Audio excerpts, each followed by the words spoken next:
Good morning बच्चों। आज lesson number 1 से अपन लेसन 1 का 10वां टॉपिक देखेंगे वीडियो। उसमें पहले अपन जो पढ़ चुके हैं लैंगिक चरण है या लैंगिक जनन है उसकी घटनाएं पढ़ चुके हैं। उसमें पहले पढ़ी हमने निषेचन पूर्व अवस्था, उसकी दूसरे बाद में अपन पढ़ी निषेचन। निषेचन में हमने अंतर भी लिख लिया, एक्सटर्नल और इंटरनल फर्टिलाइजेशन के बारे में बात कर ली। अब जो अपन चर्चा करेंगे वो है निषेचन पश्च अवस्था। निषेचन के बाद में कौन कौन सी क्रिया होती है? निषेचन पश्च घटना या परवस्था। तो निषेचन आप जानते हो नर युग्मक व मादा युग्मक का संयोजन होता है, उसे अपन क्या कहते हैं? निषेचन कहते हैं। मेल गैमेट और फीमेल गैमेट,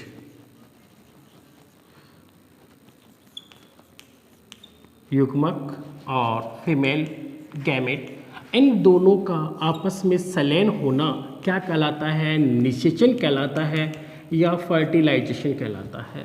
और निषेचन के फलस्वरूप एक किसका निर्माण होता है? द्विगुणित कोशिका का निर्माण होता है, जिसे क्या कहते हैं? जाइगोट कहते हैं। क्या कहते हैं? जाइगोट। दोनों मिलकर किसका निर्माण करते हैं? जाइगोट का निर्माण करते हैं। अब जाइगोट से आपको पहले बताया हुआ भी है, पहले क्या बनेगा? इसमें विभाजन होंगे। जो भी विभाजन होंगे वो कौन से विभाजन होंगे? समसूत्री विभाजन होंगे। और समसूत्री विभाजन के दौरान किसका निर्माण होगा? भ्रूण का निर्माण होगा या एम्ब्रियो का निर्माण होगा। ठीक है। अब जाइगोट से भ्रूण बनने की जो क्रिया है उसे क्या कहा जाता है? भ्रूणोद्भव कहते हैं। क्या कहते हैं? भ्रूणोद्भव। तो सबसे पहले अपने जो बात की थी, निषेचन के पहले तो क्या हुआ? युग्मक बने थे और युग्मक का स्थानांतरण हुआ। फिर हमने पढ़ा निषेचन। निषेचन के दो भाग हमने पढ़ लिए, या तो होगा एक्सटर्नल या कौन सा होगा? इंटरनल, बाह्य या आंतरिक निषेचन। निषेचन के बाद में कौन कौन सी घटनाएं हुई? एक तो जाइगोट का निर्माण हो जाता है। जाइगोट से किसका निर्माण हो जाता है? भ्रूण का निर्माण हो जाता है। तो इस क्रिया को, जाइगोट से भ्रूण बनने की क्रिया को क्या कहते हैं? भ्रूणोद्भव कहते हैं। तो निषेचन के बाद में जाइगोट का निर्माण होगा, जाइगोट से भ्रूण का निर्माण होगा, उस क्रिया को भ्रूणोद्भव कहते हैं। और इसके बाद अपन यहाँ एक निषिक्तांड भी आता है। निषिक्तांड, उस्पोर।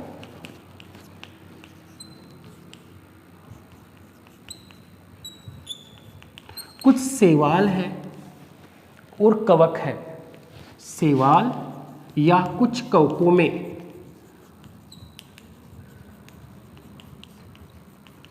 जाइगोट के ऊपर, जाइगोट यानी युग्मनज, जाइगोट के ऊपर एक आवरण बन जाता है।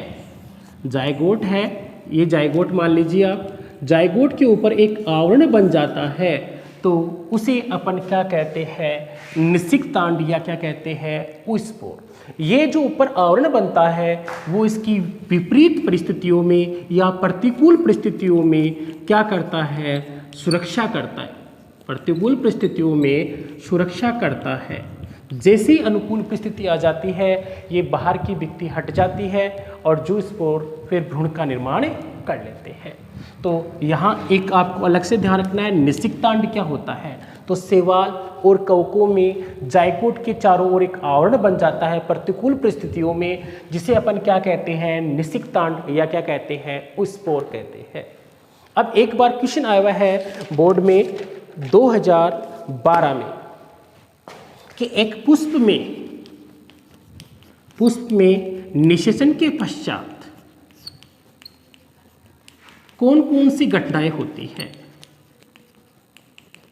यह आया था राजस्थान बोर्ड में सप्लीमेंट्री 2012 में।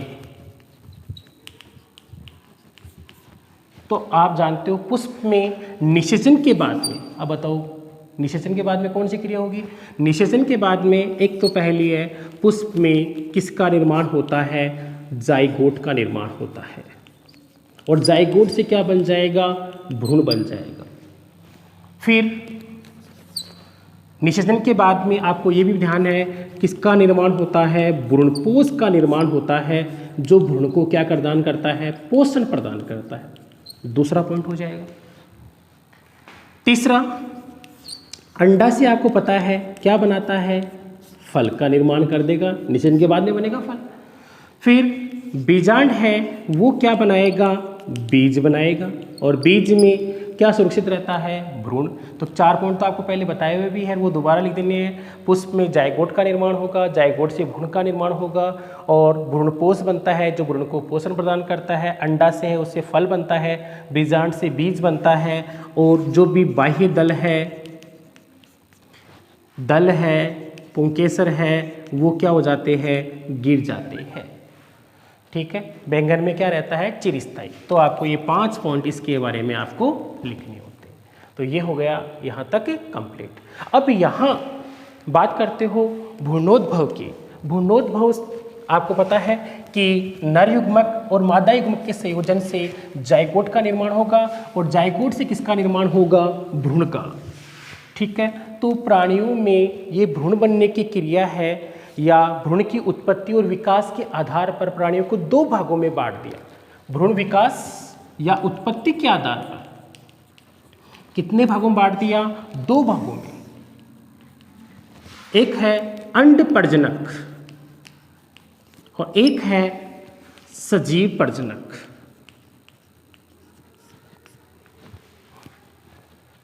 ठीक है, तो अंड प्रजनक यानी जो क्या होते हैं कि अंडे देते हैं, जिसके अंदर नर युग्मक व मादा युग्मक का क्या हुआ होता है, उसमें संयोजन या निषेचन हो चुका होता है।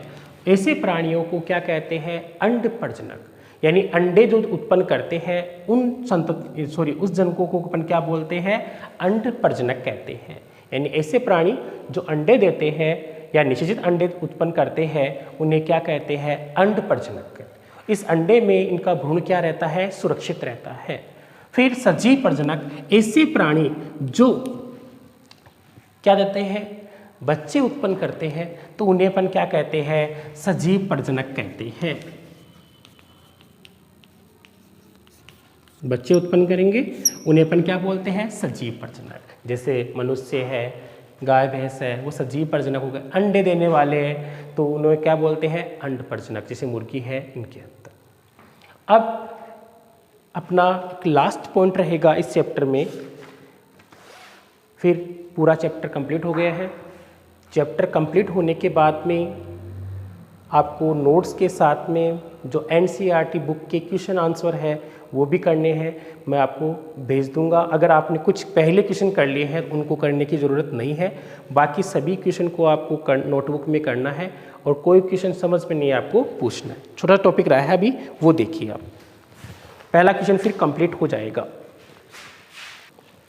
हाँ, अब अपना इस चैप्टर का लास्ट टॉपिक है वो देखिए कि मध्य चक्कर और रज चक्कर के बारे में बात करेंगे। यहाँ पर मध्य चक्कर को क्या बोलते हैं, एस्ट्रस साइकिल कहा जाता है। क्या कहा जाता है, एस्ट्रस साइकिल। जबकि ऋतुस्राव चक्कर या रज चक्कर या रक्त चक्कर है उसे क्या कहा जाता है, मेनुस्ट्रल साइकिल कहा जाता है। देखिए, मध्य चक्कर को बोला जाता है एस्ट्रस साइकिल और रज चक्कर को बोलते हैं मेनुस्ट्रल साइकिल। तो दोनों में डिफरेंस क्या होता है, तो सबसे पहले बात करेंगे, यहाँ अंतर भी साथ हो गया और डिफरेंस ये आप देखेंगे और परिभाषा भी आज देखेंगे। तो सबसे पहले अपन यहाँ देखते हैं रक्तस्राव के बारे में या ऋतुस्राव चक्कर के बारे में।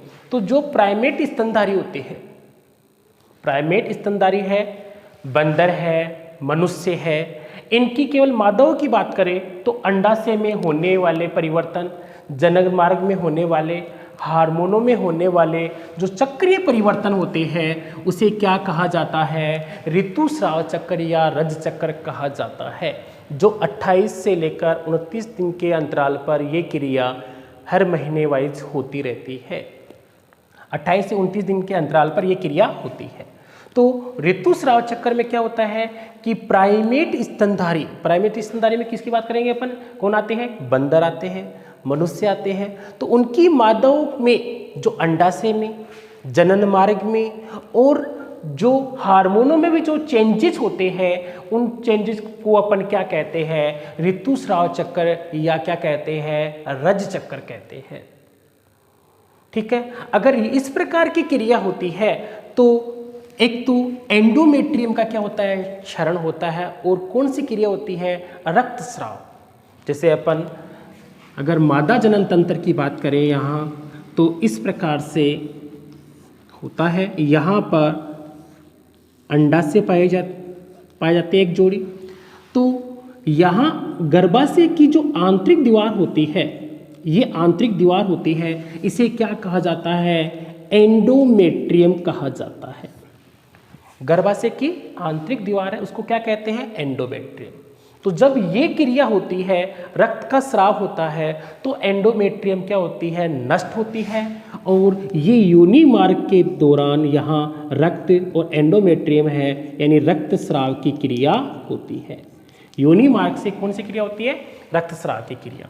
तो यहाँ पर जो भी ये क्रिया होती है, रज चक्र होता है, जिसके दौरान गर्भाशय की एंडोमेट्रियम और रक्त का स्राव हर महीने या हर चक्रीय परिवर्तन में होता है। अब इसके अपोजिट देखिए आप, वहाँ था प्राइमेट, यहाँ कौन से स्तनधारी की बात कर रहे हैं, नॉन प्राइमेट, जैसे गाय है, भैंस है, कुत्ता है, उनकी मादाओं की बात करोगे तो उनमें अंडाशय, सेम वही परिभाषा है, जनन मार्ग, हार्मोनों में जो चक्रीय परिवर्तन होते हैं उसे क्या कहते हैं, मध्यचक्र। तो याद रह जाएगी डेफिनेशन आसानी से।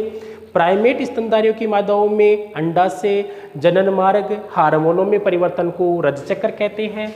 नॉन प्राइमेट की मादाओं के अंडाशय, जनन मार्ग, हार्मोनों में परिवर्तन को क्या कहते हैं, मध्यचक्र कहते हैं। अब आपको उधर बताया मैंने दूसरा पॉइंट कि इसमें कौन सी क्रिया होती है, रक्त का स्राव होता है, एंडोमेट्रियम का क्षरण होता है, परंतु यहाँ अपोजिट है, यहाँ एंडोमेट्रियम भी नष्ट नहीं होती है और रक्त का स्राव भी नहीं होता है।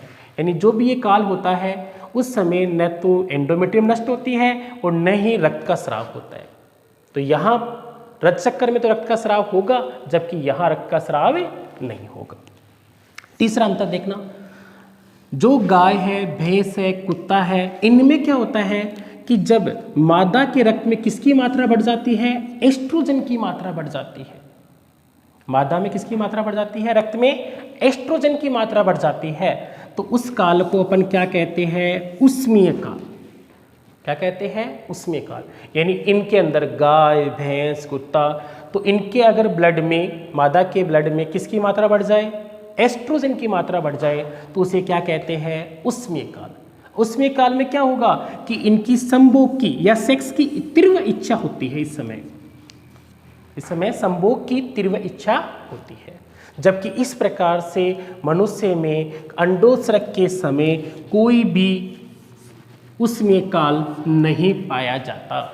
तो अंतर हो गया कि इनके रक्त में एस्ट्रोजन की मात्रा बढ़ जाएगी और कौन सा काल आ जाएगा, उष्मीय काल, जिसमें संभोग की इच्छा बढ़ जाती है, जबकि इनमें अंडोत्सर्ग के समय उष्मीय काल नहीं होता है।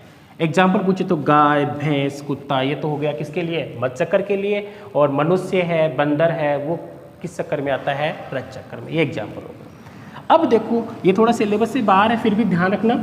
एक तो होते, इसका भी अपन प्रकार देखें, मध्यचक्र का प्रकार देखें तो दो प्रकार के होते हैं, मोनोएस्ट्रस और एक होते हैं पॉलीएस्ट्रस। मोनो का यानी निश्चित ऋतु में करेंगे, निश्चित समय में करेंगे, जैसे कुत्ता है, बिल्ली है, लोमड़ी है, ये मोनोएस्ट्रस होते हैं। और पॉलीएस्ट्रस किसी भी समय, इनके लिए फिक्स नहीं रहता है कि ये समय है, जैसे गाय भैंस है वो कभी भी इस प्रकार के उसमें काल उनमें हो सकता है। तो पॉलीएस्ट्रस में मवेशी है, यानी जो गाय भैंस वो आ गए, चूहा है, सुअर है, वो कौन से प्रकार की होती है, पॉलीएस्ट्रस। ये तो मतलब निश्चित समय में इस प्रकार की क्रिया होगी, जबकि इनकी वर्ष में किसी भी समय इस प्रकार का उसमें काल हो सकता है। तो अपना लेसन नंबर 1 कंप्लीट हो गया है। उसके बाद में आपको सभी को क्वेश्चन आंसर भी करने हैं और पूरे को समझना है, और जो भी बोर्ड में क्वेश्चन आए उनको लास्ट में एक साथ लिख लेना कि ये इस साल में क्वेश्चन आया था बोर्ड में, और अच्छी तरह से तैयारी करना। लेसन नंबर 1 कंप्लीट हो गया है। अब नेक्स्ट वीडियो में अपन चर्चा करेंगे लेसन नंबर 2 की। Thank you.